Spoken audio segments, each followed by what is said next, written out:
Welcome to another episode. I'm RJ Ochoa, and our lovely guest today is Kiara Garza. She's a junior, the class of 2026, and she's an exercise science pre-professional major, a guard on the Schreiner women's basketball team, and she's from Rio Grande City and here in Texas. And what was it like growing up in the 956, and how did that shape who you are today?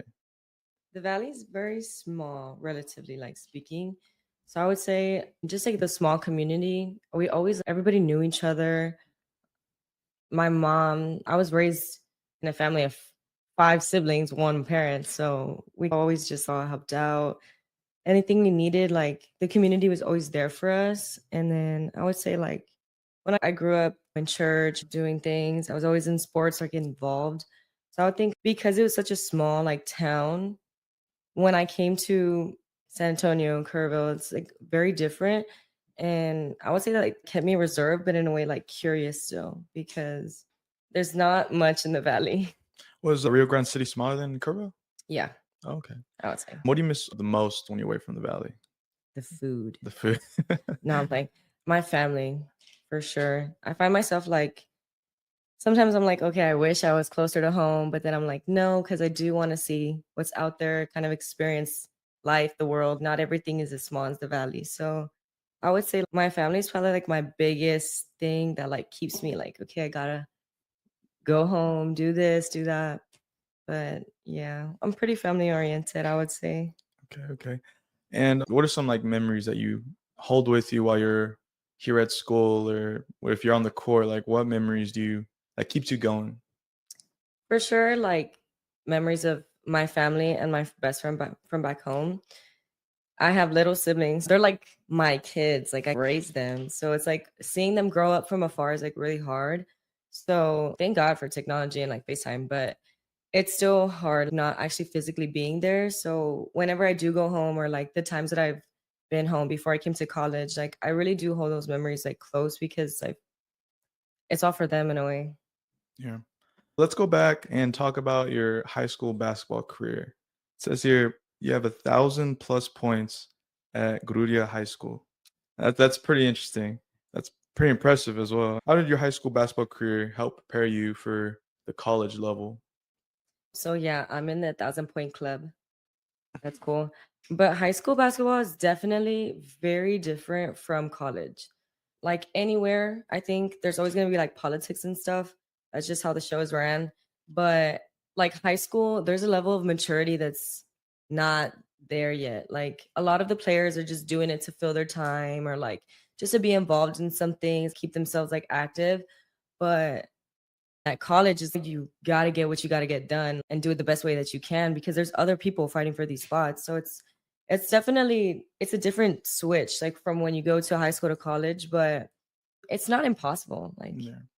it's fun. One main thing for me is because I play on the baseball team is the age difference. So you come in, you're 17, 18, going against 23, 24 year olds. It's intimidating versus from in high school, everybody's younger and not know the game as much as they do here in the college level. Yeah. It's everyone's learning from each other, but at the same time, like, nobody knows anything in high Yeah. school. And it's like in college now, it's like we're all pretty much at a good level. So it's like you should know what you're doing. Yeah.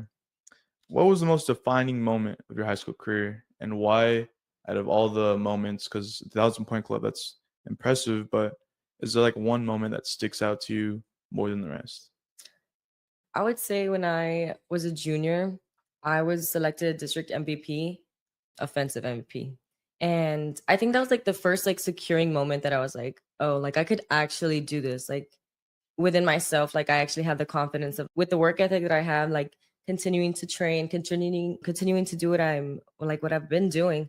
I know I can actually make it at the college level and like actually compete and perform. Yeah, so I would definitely say like during my junior year, that was like the big shift of okay, this is not just a dream anymore. This can become something real. So yeah. When was that moment for you that you really wanted to continue your basketball career and pursue a college career?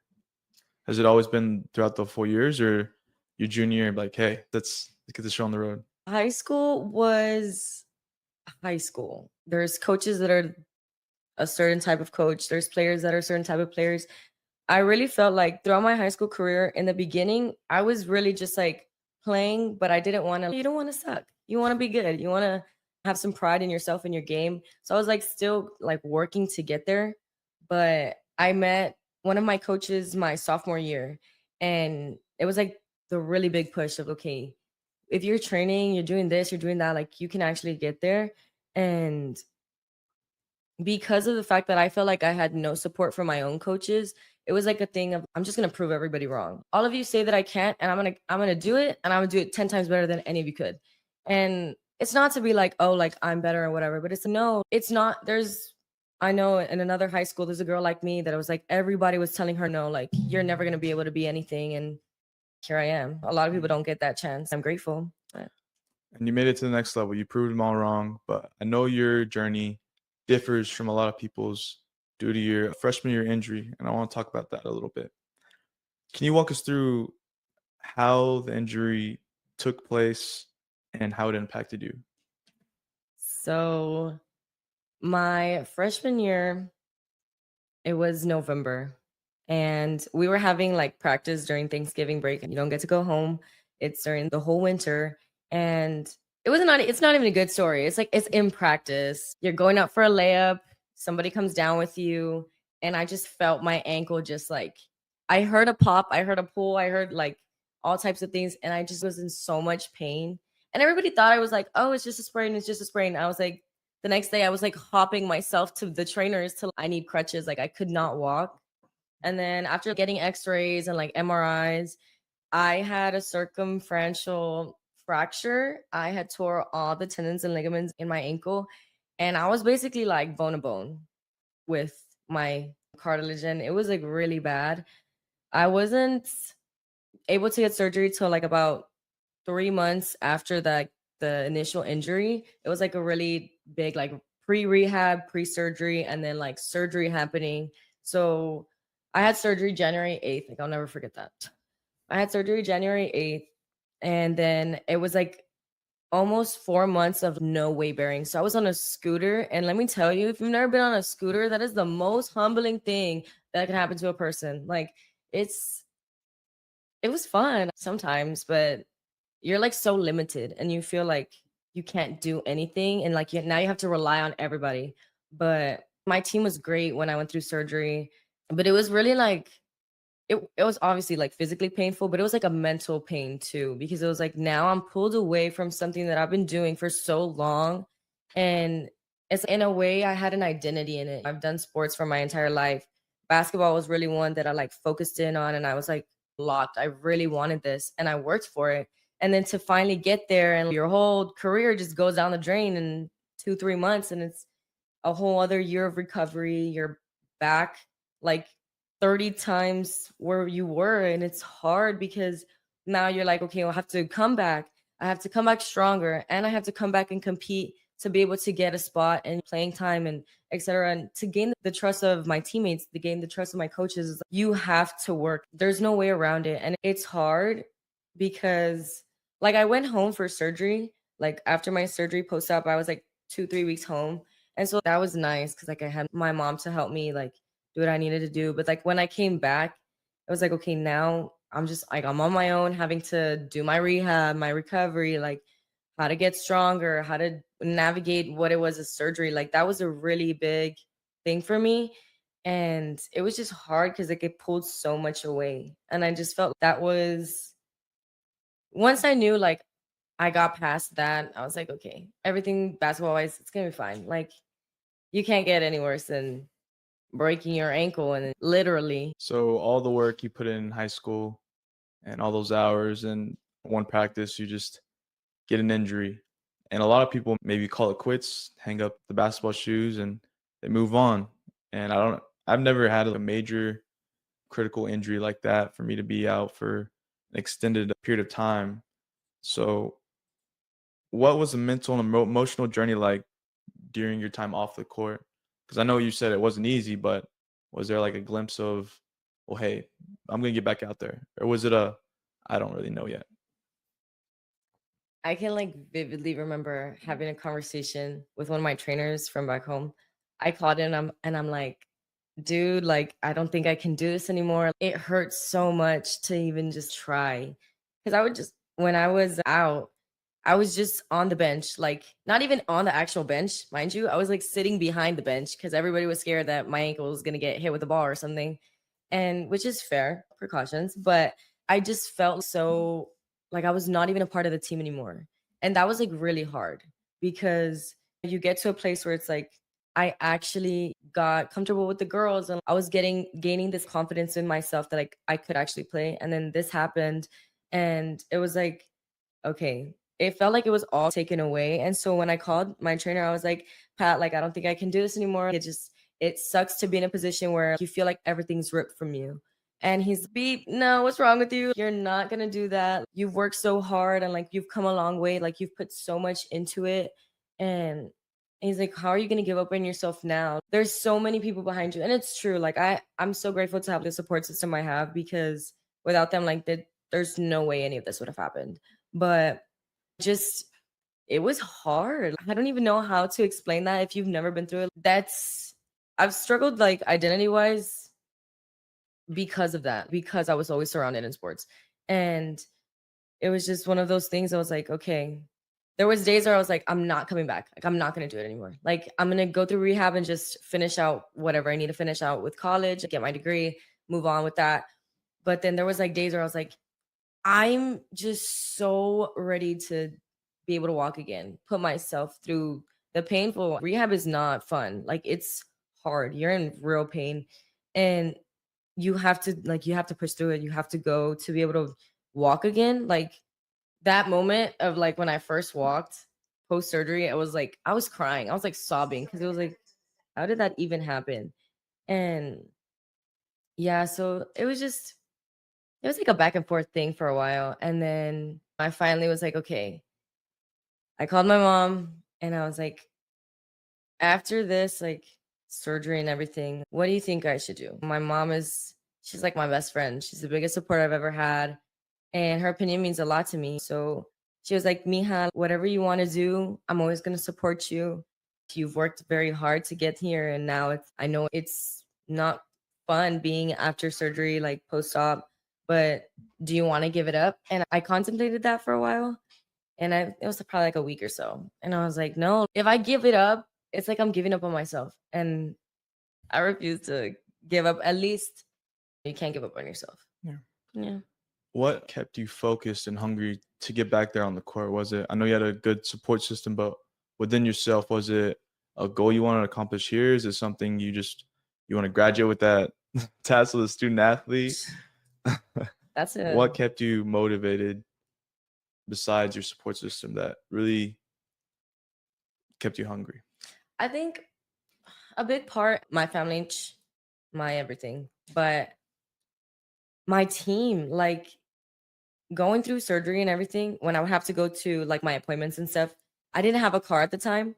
So it was like, now I have a scooter, but I'm not going to scoot all the way to San Antonio. That makes no sense. So my team definitely had my back as far as they would take me to my appointments. Specifically, I had this one friend, Janelle, and she would take me to almost all my appointments. And it's hard because we're all college kids. We all have things to do. We're all busy, but they really took the time to take care of me because I didn't have anybody else. I'm 5, 6 hours away from home. I'm on a practical wheelchair. It really was one of those things where my team, I felt them step up for me when they saw that I was like losing it. Not the love of the game, but like the want to be there. Because you don't want to see people like doing everything you love. So your teammates having your back made you want to get back on the court and have your teammates back, essentially, is what you're saying. Yeah. It's just basketball's a team game. And if you don't have that kind of chemistry or like connection with each other, then it's what is all for. Yeah.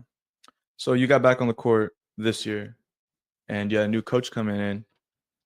Things gonna look a little different coaching wise. Let's talk about the team. How has the transition been with the new coach this season? Definitely new, I would say, for sure. Like all around. There was a new team, new coach, new expectations, new kind of chemistry, new type of basketball is still basketball, right? But there's certain coaches like certain type of styles. Some coaches like to play faster, some don't. Thank God she didn't really stray away too much from what we had already previously been as a team. But just because like it worked for us. And the more like the majority of us were returners, like we already knew like how we were set up as a team. So it wasn't as like bad as I thought it could have been. I think there was just some little tweaks like that we could have made just to like continue to bring each other together and then bring that on the court. Cause it's like we have great players. We really do individually, but sometimes we struggle like putting those pieces together. And I feel like now that it's okay, everybody knows each other. We're good with the coach. Everybody knows like what it should look like. I feel like next year will definitely be better. Okay, and you talk about putting the pieces together. What role do you want to take for the team this next coming season?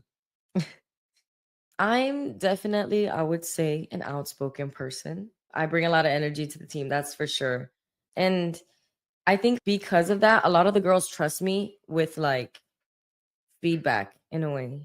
Because when it comes to, okay, we're, trying to give your team help from the sidelines. And the more that you help them, the more they trust you. And I feel like because I don't, not that I don't care, but I don't care if somebody feels like their toes get stepped on because I'm not ever gonna tell somebody something like in a disrespectful way.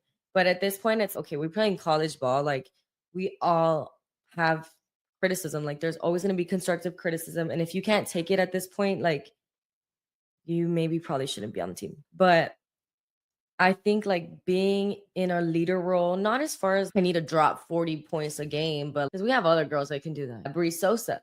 But like sometimes there needs to be that voice that like makes the team stay together, like in a way like a glue type thing. And I feel like that kind of started for me when I got injured because everybody saw that I was like, oh, I don't know, so iffy about coming back, about actually wanting to play the game. Should I play? Do I even belong here? And then because of that reassurance, like everybody always told me like, Key, we want you on the team, like you're such a great piece to our puzzle. And I really feel that even coach sees that like now that I do bring that kind of like leader voice in a way. And obviously never to contradict her. What relays from coach comes down the train. But yeah, I do think like I could feel a like leader-ish role. Okay. You're talking pretty well spoken now, so I have no doubt that you can fulfill that role this next season. And I know we talked about your injury a little while ago, but this year, I know you had some minutes and it wasn't maybe what you were hoping for or what you were expecting, but coming off of injuries is hard. So this year was your first year on a college court. What goals and what do you want to accomplish this next year that you're looking forward to? Because like I was out for so long, when I finally did get that chance to be on the court, regardless of like how many minutes or even seconds it could have been, like that was one of those things I was like, I if I get the time to be out on the court, I'm gonna make the most out of it because I felt like that was one thing that nobody really understands unless you've been through it. When you have that taken away, you don't take it for granted as the way you would before.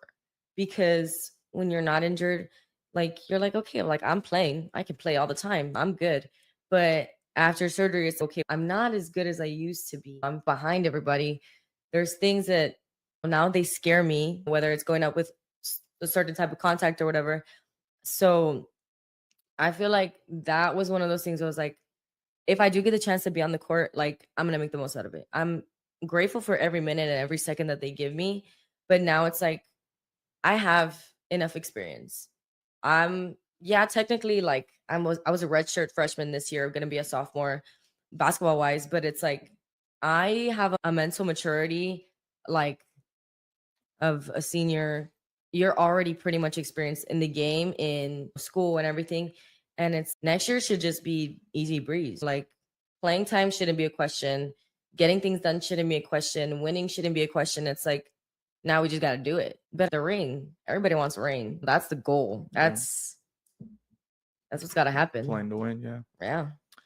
And basketball is huge, and everybody doesn't get the opportunity to go to play to the next level, to get to the next level, play college basketball. But I want to know your goals outside of sports. What are your biggest goals moving forward with both basketball and life after college? Basketball wise, I think after like I do graduate, finish out my years here at Schreiner and being a part of the team, I think that's just my goal to finish out a college career. I don't gotta be the best player on the team, but I know that I do bring the intangibles that they still are important. And I think just bringing that for the next 3 years, basketball wise, that would be good for me. And then being able to move on and then hopefully start PT school, get into my career. And then later on in life, maybe 10 years down the road, actually start a family, kind of give those experiences that I had like to my kids and just live the rest of your life. When basketball eventually ends, what's the next dream you're chasing? What's the next thing that you're focused on, that you stay hungry for, that you really push yourself? I have this like little kid secret dream that I'm like, I've always wanted a little cafe, like bakery type thing, but like that has like karaoke. Really? Like a little, I don't know, just a little, I don't know. I can see I that kind your of, baking skills are you know what I mean? definitely up to par. I think you can make that happen. Yeah, that would be really cool. That I would feel be like, I, yeah, I'll just be your later number on one in life. customer. You know? How do you balance school, basketball, and your personal life? That's a great question. It's hard. It really is. Just like being a student athlete alone, it's a lot of work. It's a lot of time because college by itself, just school in general, is there's a lot of hours studying, a lot of hours doing class. And then it's okay, now I got to go to practice. I got to go to the weight room, got to go to the training room. Now I got to go to work, make money. And it's like, where do you find the time to sleep? But it's not bad. It's not as bad as you would think. I think it's just like about time management. My Siri is going off. Can you be quiet? Thank you. Yeah. So I would just say it's like time management and the discipline of actually doing what you say you need to do. So Yeah. it's like if you know you have XYZ and you have a whole 3 hours before, you can get things done. But it's just okay. You can't take a nap right now. You need to get this quiz done. I don't know. You're better than me. If I had 3 hours, I'm sleeping 2 hours and doing everything the last hour. That's props to you. That's your motto. Yeah. When you're off the court and so you have a little bit of free time, what do you like to do with that spare free time where you can finally just sit back and just take that deep breath and just let off some steam? Sleep. I feel like no, definitely sleep. But if we were like off season and stuff, and we do have like more time, like specifically here, I like to go to the dam or like the river. It's nice. But just like in general, I don't know. I feel like I just hang out with my friends. If we have time and there's money, like we'll go do something. But if not, we just like chill, watch some movies, just like comfort stuff. I don't know, the easy things. Well, what advice would you give to younger athletes who has faced like an injury like yours, setbacks, or even doubt, if they were just sitting here and looking for Kiara Garza's advice? Oh, just don't give up on yourself. I think that's the main thing. The whole world can say that you can't, but if you think you can, you will. And that's like the biggest thing because I feel like that's what kind of kept me going through what I went through. You have a support system, like there's people there that care for you, and you might not see it often, you might not see it at all, but it's like you're never completely alone. There's always going to be at least somebody. And that somebody's going to root for you. And it's okay. Do it for them then. If you're not going to do it for yourself, do it for them. But just always work. There's always somebody like outworking you. And I think a lot of the kids nowadays, everything's like really handed to them or like baby spoon fed in their mouths. And that's not how the real world works. Like things are going to get hard. People are going to outcompete you. They're gonna outwork you, and it's what are you willing to do after that? Are you just gonna give up on everything that you've done, or are you just gonna try harder, try again? Yeah. It's a good piece of advice. And I got one more question before we close up here. It's a very important question. Yeah, great. Who is winning a 1v1 on a basketball court, me and you right now? Me, You're don't even shoot a shoot. I guess we're gonna have to find out. But you've been an amazing guest. You answered all these questions pretty well. And I want to thank the Texas Hill Country Podcast for letting us use their studio. And thank you.